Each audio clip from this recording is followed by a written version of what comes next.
IPL 2024 के बाद तैयार है सभी 10 टीमों के कप्तान। आज इस वीडियो में आंकड़ों के आधार पर बताएंगे रेटिंग और रैंकिंग्स, किस टीम के पास है सबसे अच्छा और सबसे खराब कप्तान। नमस्कार दोस्तों, मैं यश तिवारी, आप देख रहे हैं माय क्रिकेट प्रोडक्शन पर क्रिकेट फटाफट का स्पेशल एपिसोड। और आज इस स्पेशल वीडियो में हम आपको सभी 10 टीमों के कप्तानों के सारे आंकड़े, रेटिंग और रैंकिंग बताने वाले हैं। तो वीडियो को देखना, लाइक और शेयर जरूर करना। 2023 के आईपीएल के बाद से ही चाहे 2024 का आईपीएल हो, नीलामी हो, ट्रेडिंग और रिटेंशन हो, तमाम रिपोर्ट, आईपीएल से जुड़ी हुई तमाम खबरें हर रोज सबसे पहले आपकी स्क्रीन पर परोसते हैं। चैनल को सब्सक्राइब नहीं किया तो फटाफट कीजिए दोस्तों, सब्सक्राइब का बटन नीचे फटाफट हिट कीजिए और बेल आइकन दबाइए। चलिए दोस्तों, शुरुआत कर लेते हैं इस लिस्ट की। नीचे से नंबर 10 पर जिस टीम के पास है सबसे खराब, सबसे कमजोर कप्तान, वो है भैया सनराइजर्स हैदराबाद की टीम। अभी तक दोस्तों रिपोर्टेडली एडन मार्कराम ही 2024 के आईपीएल में हैदराबाद की कप्तानी करेंगे। नीलामी में हालांकि इन्होंने पैट कमिंस को लिया है, लेकिन पैट कमिंस को लेने के बाद अभी तक इन्होंने घोषित नहीं किया है कि पैट कमिंस ही इनके नए कप्तान होंगे। रिसेंटली वर्ल्ड कप हुआ था, ओडीआई वर्ल्ड कप, जिसमें पैट कमिंस ने ऑस्ट्रेलिया की टीम को खिताब जिताया था, लेकिन उसके बावजूद भी 20 करोड़ देने के बावजूद भी हैदराबाद अभी तक ऐलान नहीं कर पाई है। मतलब साफ है कि मार्कराम ही इनके कप्तान रहने वाले। अगर इनके आंकड़ों की बात करूं तो अभी तक आईपीएल में 13 मैचों में कप्तानी करी, पिछले साल के आईपीएल में ही कप्तान बने, मात्र 4 मैच जिता सके। 30% का इनका विन परसेंटेज रेट है। ना अनुभव है, ना प्रदर्शन आया है और मात्र 30% का रेट है। मेरे हिसाब से तो इनको कप्तानी से हटा देना चाहिए और पैट कमिंस को ट्राई करना चाहिए। हैदराबाद वाले को आपके पास एक अच्छा कप्तान है, लेकिन अभी तक क्योंकि ऐलान नहीं हुआ है तो इस लिस्ट में हैदराबाद नंबर 10 पर अपनी जगह बनाती है। हालांकि पैट कमिंस भी आ गए ना तो भी ज्यादा ऊपर हैदराबाद को हम रेट नहीं कर पाएंगे, क्योंकि पैट कमिंस के पास आईपीएल में कप्तानी का अनुभव नहीं है और आईपीएल में स्पेसिफिकली चलते नहीं है पैट कमिंस। ये उनका इतिहास रहा है, ये उनके रिकॉर्ड और स्टैट्स रहे आईपीएल के। आगे बढ़ते हैं दोस्तों, 10वें नंबर के बाद अब बात कर लेते हैं नंबर 9 की। तो नंबर 9 पर इस लिस्ट पे हमने रखा है गुजरात टाइटंस के कप्तान शुभमन गिल को। शुभमन गिल को रिसेंटली कप्तान बनाया गया है। हालांकि अंडर 19 में कप्तानी की है, विजय कप्तान रहे हैं, बड़े कप्तान रहे अंडर 19 लेवल पर। लेकिन आईपीएल का इतिहास हमने देखा, ऐसा जरूरी नहीं है कि जो अंडर 19 पर अच्छा कप्तान रहा हो वो आकर आईपीएल या इंटरनेशनल लेवल पर भी बड़ा कप्तान बन जाए। ये हमने देखा है और बड़े बड़े केसेस में देखा है। उन्मुक्त चंद इसका सबसे बड़ा उदाहरण है। दूसरी बड़ी चीज दोस्तों ये है कि इनके पास अनुभव ना के बराबर है। मात्र एक मैच में इन्होंने कप्तानी की है इंडियन प्रीमियर लीग में, उस एक मैच को इन्होंने जिताया है। 100% का विन परसेंटेज है, लेकिन एक मैच का अनुभव कोई अनुभव नहीं होता। तो जो प्रॉब्लम है गिल के साथ वो अनुभव की है। आज से 3 साल पहले जब हार्दिक पांड्या कप्तान बन रहे थे नए नए गुजरात टाइटंस के, तभी यही बात आई थी, तब भी कोई रेट नहीं करता था हार्दिक पांड्या को। इस समय हार्दिक पांड्या आईपीएल के one of the best captain में से एक नाम लिया जा रहा है। तो जाहिर है भैया अब वो 2 साल 1 साल बाद क्या होगा वो देखने की बात होगी, लेकिन आंकड़े चीजें अभी गिल को नंबर 9 पर रख रही है। आपके हिसाब से किस पोजीशन पर रहनी चाहिए गुजरात टाइटंस की टीम और गिल की कप्तानी? अपनी राय आप कमेंट बॉक्स में लिख लो। आगे बढ़ते हैं दोस्तों, बात कर लेते हैं नंबर 8 की। तो इस लिस्ट में नंबर 8 पर नाम आता है पंजाब किंग्स की टीम का। पंजाब किंग्स की कप्तानी अभी भी शिखर धवन कर रहे हैं। इंडियन प्रीमियर लीग में 22 मैचों में कप्तानी की, अभी तक 8 मैच जिता है और मात्र 36.3 का विन परसेंटेज रहा है।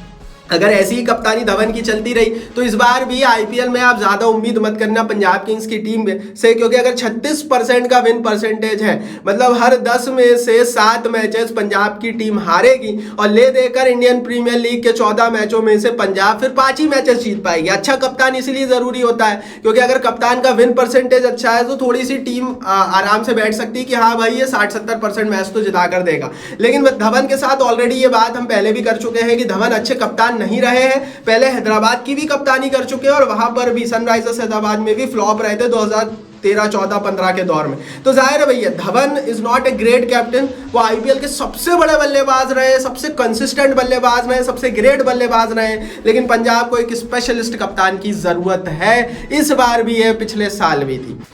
आगे बढ़ते हैं दोस्तों, नंबर 7 पर इस लिस्ट में नाम आता है दिल्ली कैपिटल्स के कप्तान डेविड वार्नर का। अब आप में से बहुत सारे लोग बोलेंगे कि यार ऋषभ पंत कहाँ गए, उनकी तो वापसी होने वाली थी, वो भी कप्तान है, वही कप्तानी करेंगे दिल्ली की। दोस्तों अभी तक नेशनल क्रिकेट अकेडमी ने एनओसी नहीं दी है, ना ही कोई डोमेस्टिक क्रिकेट बीसीसीआई अम्ब्रेला का ऋषभ पंत ने खेलना शुरू किया। बेशक इनके मेंटोर है सौरव गांगुली, ये वो बोल चुके हैं कि पंत की वापसी होगी, लेकिन वो ये भी बोल चुके हैं कि पंत कप्तानी करेंगे या नहीं करेंगे ये अभी क्लियर नहीं है। बल्लेबाज के रूप में और विकेटकीपर के रूप में वापसी हो सकती है। बल्लेबाज के रूप में हो सकता है 100% पंत की वापसी हो जाए, लेकिन कप्तान के रूप में इस साल मुश्किल है। इंपैक्ट प्लेयर के कारण सिर्फ बैटिंग करने आएंगे, तो वार्नर ही कप्तानी करेंगे। अभी तक आईपीएल में 83 मैचों में कप्तानी की, 40 जिताए, 48.1 का विन परसेंटेज है। वार्नर बुरे कैप्टन नहीं है। बेशक पिछला season as a captain Delhi के हवाले से फ्लॉप रहे थे वार्नर, लेकिन अगर आप ओवरऑल डेविड वार्नर को देखेंगे, Warner is not a bad man. 2013 का आईपीएल हैदराबाद को वार्नर की कप्तानी में जिताया था हैदराबाद डेविड वार्नर ने। तो जाहिर है भैया वार्नर बुरे कैप्टन नहीं है, लेकिन आंकड़ों में 48% का विन परसेंटेज है। तो अगर मैं आंकड़ों की बात करूं तो बाकी जो आगे इस लिस्ट में प्लेयर्स है उनसे थोड़ा सा कम विन परसेंटेज है, इसलिए नंबर 7 पर वार्नर का नाम आता है। ऋषभ पंत होते तो शायद और अच्छे आंकड़े हो सकते थे या बुरे हो सकते थे, बताना आप कमेंट बॉक्स में। और ये भी बताना पंत को पूरा आईपीएल खेलना चाहिए एज ए कैप्टन या सिर्फ एज ए बल्लेबाज, अपनी राय लिखना। आगे बढ़ते हैं दोस्तों, बात करते हैं नंबर 6 की। तो नाम आता है राजस्थान रॉयल्स के कप्तान संजू सैमसन का। अभी तक इंडियन प्रीमियर लीग में 45 मैचों में कप्तानी की, 22 मैचेस जिताए और 48.8% का विन परसेंटेज रहा है संजू सैमसन का। अगर मैं बात करूं दोस्तों इनके अनुभव की, तो अब ये डिसेंट अनुभव ले चुके हैं। 45-50 मैचेस आईपीएल में कप्तानी करना आपको एक बड़ा कप्तान बनाता है, एक डिसेंट कप्तान बनाता है। इंडियन कैप्टनसी ऑप्शन है, ये राजस्थान रॉयल्स के लिए फायदा है। इसलिए नंबर 6 पर है क्योंकि इनके जो आंकड़े है ना वो ऊपर वाले प्लेयर्स से थोड़े से कमजोर है, स्पेशली विन परसेंटेज के। अदरवाइज भैया संजू सैमसन ग्रेट खिलाड़ी रहे हैं, क्योंकि पिछले साल आईपीएल में इन्होंने अपनी टीम को फाइनल में पहुंचाया था। तो संजू सैमसन को आपके हिसाब से किस पोजीशन पर रहना चाहिए कमेंट बॉक्स में बता दो। आंकड़ों के हिसाब से नंबर 6 पर हमने रखा है। चलिए दोस्तों टॉप 5 की शुरुआत हो गई है। नंबर 5 पर कौन है बताएंगे, लेकिन उससे पहले टेलीग्राम पर हमें ज्वाइन कर लीजिए, क्योंकि आईपीएल की पल पल की खबर, कौन इंजर्ड है, कौन रिप्लेसमेंट है, सारी रिपोर्ट यूट्यूब पर तो मात्र 2 वीडियो डल पाती है दिन में, लेकिन टेलीग्राम पर 24 घंटे का कवरेज चल रहा है आईपीएल खबरों का। डिस्क्रिप्शन बॉक्स में लिंक है, आपको मजा आ जाएगा, फ्री में ज्वाइन हो जाइए। 65-70 हजार लोग ऑलरेडी ज्वाइन कर चुके हैं। चलिए दोस्तों नंबर 5 पर इस लिस्ट में नाम आता है लखनऊ सुपर जायंट्स के कप्तान केएल राहुल का। 51 मैचों में आईपीएल में कप्तानी करी, 26 मैचेस जिताए और 50.9% का विन परसेंटेज है। जैसा कि मैंने कहा शिखर धवन और केएल राहुल में अंतर ही है कि दोनों डिसेंट रहे हैं, कंसिस्टेंट रहे बल्ले से, लेकिन जब कप्तानी की बात आती है तो धवन 36% का विन परसेंटेज लेते हैं और केएल राहुल 51% का 50.9% का विन परसेंटेज रहते हैं। तो जाहिर है भैया KL Rahul is the good man for captaincy. Team India की कप्तानी के रूप में भी इनको तो है वहां पर ऑप्शन के रूप में समझा जाता है, लेकिन लखनऊ को एक अच्छा विकल्प मिला है, क्योंकि जब आरसीबी छोड़ी थी उसके बाद पंजाब के कप्तान बने, उसके बाद टीम स्विच करके लखनऊ में आए, तो कप्तानी का अनुभव तो है केएल के पास। हालांकि इनके ऊपर वालों के पास ज्यादा अच्छा अनुभव है, ज्यादा अच्छा विन परसेंटेज, इसीलिए नंबर 5 पर है। अब आप बताओ कमेंट बॉक्स में केएल को किस पोजीशन पर होना चाहिए, कमेंट बॉक्स यूट्यूब ने आपके लिए दिया है। चलिए दोस्तों बात करते हैं नंबर 4 की। तो लिस्ट में नाम आता है कलकत्ते के कप्तान श्रेयस अय्यर का। बहुत सवाल उठे जब गौतम गंभीर मेंटोर बने और उन्होंने कहा नहीं मैं तो नीतीश राणा को ही कप्तान बनाना चाहता हूं, लेकिन भैया अंततः मैनेजमेंट की जीत हुई और केकेआर के मैनेजमेंट ने यही कहा कि नहीं गंभीर आपकी राय सराखों पर है, पर श्रेयस अय्यर ही कप्तान होंगे। क्यों? क्योंकि आईपीएल में 55 मैचों में कप्तानी करी है, 29 मैचेस जिताए हैं, 52.7 का विन परसेंटेज है।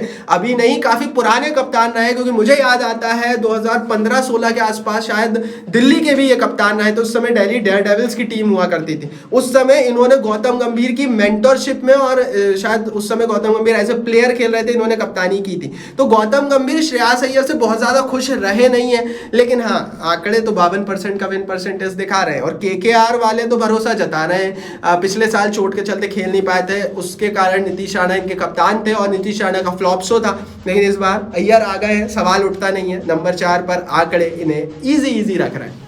चलिए दोस्तों अब टॉप 3 की शुरुआत हो गई है और नंबर 3 पर इस लिस्ट में नाम आता है आरसीबी के कप्तान फाफ डू प्लेसिस का। अभी तक आईपीएल में 26 मैचों में कप्तानी की, 14 मैचेस जिताए और 53.8% का विन परसेंटेज है। आप में से बहुत सारे लोग बोलेंगे यार इनके पास तो अनुभव नहीं है, आपने इनको नंबर 3 पर क्यों रखा? देखो यार फाफ डू प्लेसिस की जगह अगर ये कोई नया खिलाड़ी होता और यही आंकड़े होते तो मैं शायद नीचे रखता, लेकिन फाफ डू प्लेसिस के पास बेशक आईपीएल में वो 53% फिर भी अच्छा अनुभव है, लेकिन वो इंटरनेशनल का अनुभव भी है उनके पास और उसी का फायदा उन्हें आईपीएल में मिल रहा है। ज्यादा लंबा समय नहीं हुआ है एज ए कैप्टन, लेकिन एज ए प्लेयर आईपीएल में 2011 के दौर से खेल रहे हैं। तो जाहिर है भैया फाफ डू प्लेसिस का नाम इस लिस्ट में आना था, क्योंकि वो कोई सिक्खड़ खिलाड़ी नहीं है, वो बहुत मजे हुए खिलाड़ी है और 53% का विन परसेंटेज है। कोई छोटा मोटा विन परसेंटेज नहीं है। 26 मैचेस खेल चुके हैं, कोई कम मैचेस भी नहीं खेले। तो मेरे हिसाब से नंबर 3 पर प्लेसिस अपनी जगह बनाते हैं और इसीलिए भैया आरसीबी इंटरेस्टेड थी, इसीलिए 2 साल पहले प्लेसिस को लेकर आई थी और कप्तान बनाया था। नंबर 3 पर प्लेसिस है। आपके हिसाब से कौन होना चाहिए कमेंट बॉक्स में बता दो। टॉप 2 की शुरुआत हो गई है। नंबर 2 पर नाम आता है मुंबई इंडियंस के कप्तान हार्दिक पांड्या का।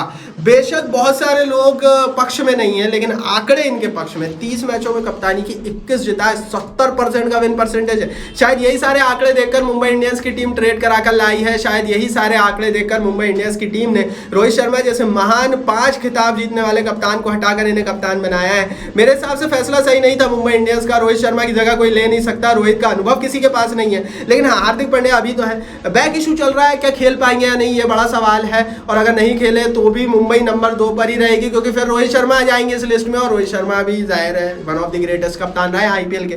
तो आंकड़े अभी हार्दिक पांड्या को नंबर 2 पर रख रहे हैं। अनुभव कम है, फिर वही बात है, प्लेसिस के पास भी अनुभव कम था, लेकिन 70%, 53% ये विन परसेंटेज इन्हें इतना ऊपर रख रहे हैं मेरे हिसाब से। चलिए दोस्तों बात कर लेते हैं टॉप पर। तो नाम है महेंद्र सिंह धोनी का।